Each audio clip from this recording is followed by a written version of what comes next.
Pemerintah Kabupaten Pati merespon adanya laporan keluarga terkait kasus dugaan perselingkuhan seorang camat dengan bawahannya dengan membentuk tim khusus untuk menangani kasus yang tengah ramai diperbincangkan masyarakat luas tersebut.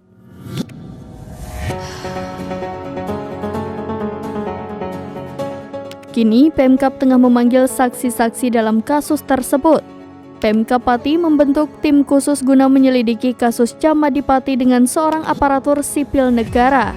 Informasi itu disampaikan Kepala Badan Kepegawaian Pendidikan dan Pelatihan Kabupaten Pati Muhammad Saiful Iqmal pada Kamis 20 Juli 2023. Iqmal berujar pihaknya mendapat arahan dari penjabat Bupati Henggar Budi Anggoro melalui sekretaris daerah.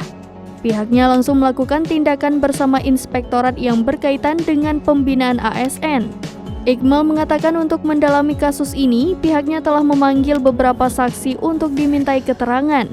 Terkait saksi, Iqmal menyebutkan masih terus menentukan tingkatan pelanggaran disiplinnya terlebih dahulu.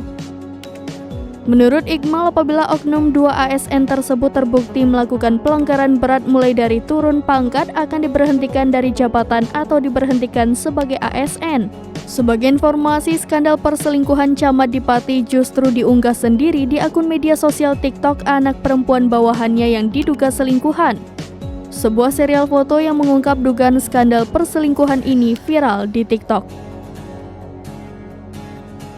Demikian informasi terkini Syederalun, saksikan terus berita lainnya di kanal YouTube Serambi News, website dan Facebook serambinews.com.